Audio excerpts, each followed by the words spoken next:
yang penuh persaingan, setiap perusahaan untuk memiliki strategi pemasaran yang tepat agar mampu bertahan dan sekaligus berkembang. Awalnya Masih Bauran pemasaran hanya dikenal dalam 4P yang meliputi produk, price, place, dan promotion. Namun seiring berkembangnya usaha, khususnya sektor jasa, dan 4P dirasa belum cukup. Oleh karena itu, Boms and Lindner pada tahun 1980-an memperluas konsep tersebut menjadi 7P dengan mengembangkan people, process, dan physical evidence. Ketiga elemen tambah ini sangat penting untuk meningkatkan kualitas pelayanan, menjaga konsistensi proses, serta membangun citra positif perusahaan di mata konsumen. Selanjutnya ada konsep marketing mix. Yang pertama itu konsep marketing mix ini diperkenalkan oleh Jerome pada tahun 1960 dan pertama kali diperkenalkan itu cuma ada 4P yang salah satu, dan antara lain itu ada produk, price, place, dan promotion. Model ini menjadi kerangka dasar dalam merancang strategi pasar. Terus pada tahun 1981 yang sudah disebut tadi sama teman saya, dari Boms and Lindner itu dia menambahkan lagi 3P jadi menjadi 7P. Antara lain yaitu ada people, ada process, ada physical evidence, ada promotion, ada proses, ada produk. Terus selanjutnya penerapan setiap elemen marketing mix pada 7P. Ada produk, price, place, promotion, people, process, physical evidence. Yang pertama itu ada produk. Produk itu artinya orang. Produk itu artinya produk adalah dia itu menawarkan barang atau jasa. Terus yang kedua ada price, jumlah harga yang harus dibayar itu berapa, dan ada place, lokasinya di mana, dan saluran distribusi produknya itu di mana aja, dan siapa aja yang bisa mengakses. Terus yang keempat ada promosi, yaitu cara perusahaan mempromosikan produknya atau menunjuk konsumen untuk datang atau membeli. Terus yang kelima itu ada people, mencakup individu yang terlibat dalam penyampaian layanan pada konsumen, karyawan, dan staf. Terus yang keenam ada proses. Proses ini adalah tahapan atau layanan yang disampaikan kepada pelanggan. Terus yang terakhir itu ada physical evidence, yaitu bukti fisik. Bukti fisik ini segala hal yang bisa dilihat atau dirasakan konsumen menunjukkan kualitas layanan. Baik, di sini selanjutnya saya akan menjelaskan tentang faktor-faktor pendukung dalam penerapan bauran pemasaran 7P.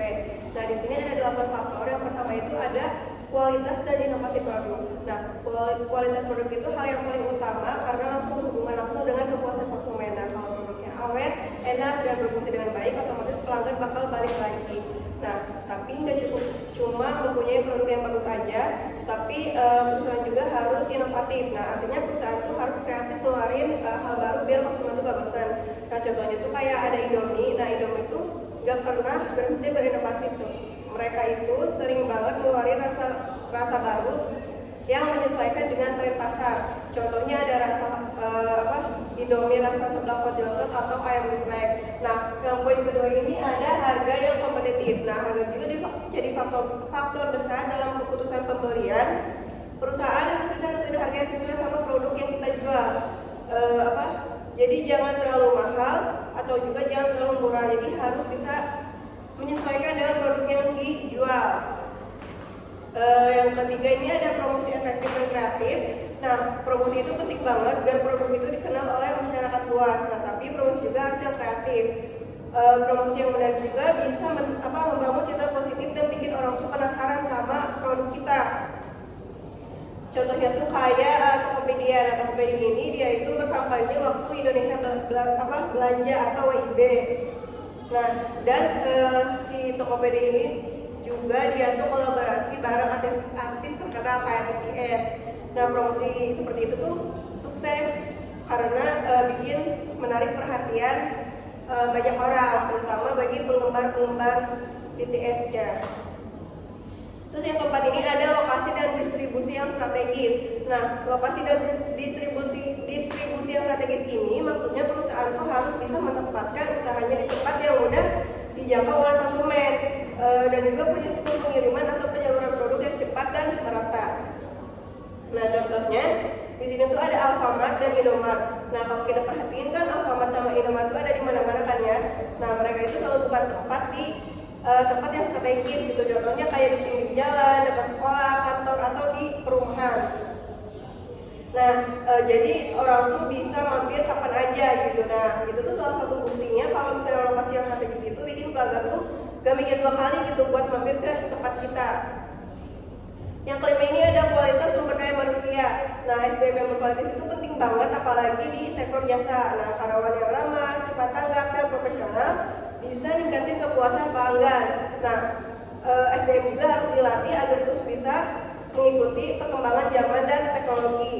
Yang keenam ada proses pelayanan yang efisien. Nah, konsumen sekarang kan pengennya yang cepat dan praktis ya. Makanya proses pelayanan yang efisien itu penting banget. Dari pemesanan sampai pengantaran. Kalau prosesnya lama nanti pelanggan itu bisa pindah ke kompetitor. Nah, pelayanan yang cepat dan rapi juga bikin pelanggan itu nyaman, apalagi di zaman sekarang yang serba instan. Nah, contohnya itu ada McD. Jadi McD itu punya sistem pelayanan yang efisien itu lewat drive-thru-nya. Nah, jadi pelanggan itu bisa dapetin makanan dengan cepat tanpa perlu turun dari kendaraannya atau antri panjang. Yang ketujuh ini ada bukti fisik yang meyakinkan. Nah, bukti fisik ini mencakup semua yang bisa dilihat langsung oleh oleh konsumen, mulai dari desain toko, kemasan produk sampai tampilan karyawannya. Ya, contohnya itu ada Starbucks. Nah, dia tuh punya desain yang nyaman, terus ada aroma khas kopi, terus interiornya juga elegan dan seragam barista juga yang rapi. Nah, semua itu jadi bukti fisik yang bikin pelanggan itu yakin bahwa mereka tuh beli produk yang berkualitas, itu bukan sekedar kopi biasa. Yang keenam ini ada dukungan eksternal. Dukungan eksternal ini maksudnya segala bentuk bantuan dari luar perusahaan, bisa dari pemerintah, lembaga keuangan, mitra bisnis, bahkan masyarakat sekitar. Nah, contohnya itu ada program pemerintah yaitu Bangga Buatan Indonesia atau BBI. Nah, lewat pemerintah lewat program BBI ini ngajak masyarakat buat dukung program lokal, produk lokal. Program ini tuh bantu promosi, pelatihan digital, sampai bantu UMKM masuk ke platform e-commerce. Selanjutnya,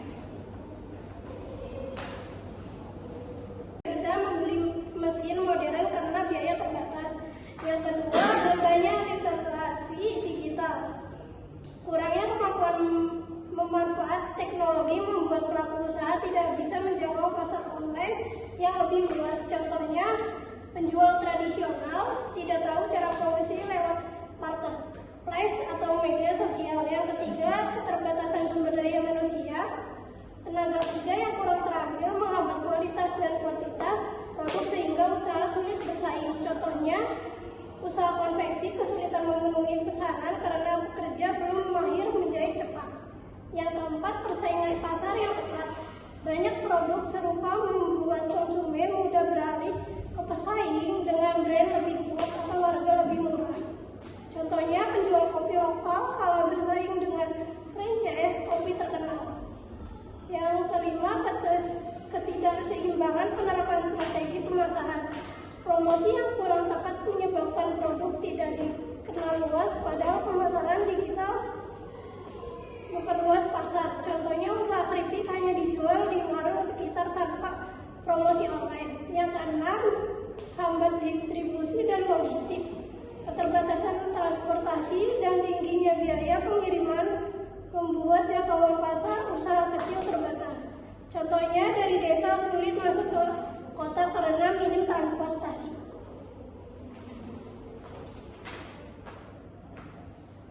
Ini ada dampak penerapan strategi digital. Diferensiasi produk berarti perusahaan menciptakan perbedaan nyata atau persepsi pada produk yang ditawarkan tujuan agar produk tampak lebih unggul dibandingkan produk pesaing. Yang kedua adalah loyalitas konsumen. Berarti komitmen kuat dari pelanggan untuk tetap tetap memilih produk atau merek tertentu secara berulang-ulang karena merasa puas dan percaya terhadap nilai yang diberikan. Yang ketiga, citra dan reputasi positif Adalah gambaran atau pesan baik yang terbentuk di pikiran masyarakat tentang suatu merek atau perusahaan. Yang keempat, efisiensi dan kualitas layanan. Berarti perusahaan dapat memberikan layanan dengan waktu, tenaga, dan biaya minimal, tapi hasilnya tetap optimal. Yang terakhir adalah keberlanjutan bisnis. Perusahaan menjalankan kegiatan usahanya dengan cara yang bertanggung jawab dan beretika agar tetap dapat beroperasi dalam jangka panjang. Jadi pada kesimpulannya, kesimpulannya itu konsep bauran marketing 7P ini merupakan strategi penting dalam mendukung keberhasilan bisnis. Unsurnya meliputi produk, harga, tempat, promosi, orang, proses, dan divisi yang saling berkaitan serta tidak dapat dipisahkan. Penerapan yang seimbang dari setiap elemen membantu perusahaan memahami kebutuhan konsumen, memberikan pengalaman yang memuaskan, serta membangun hubungan jangka panjang dalam pelanggan. Dengan pengelolaan yang tepat, Bauran Kemasan 7P bukan hanya meningkatkan kepuasan dan loyalitas konsumen, tetapi juga memperkuat posisi dan daya saing perusahaan dalam menghadapi persaingan pasar yang terus berubah. Baik, sekian presentasi di kelompok 2. Kurang lebih mohon maaf. Wassalamualaikum.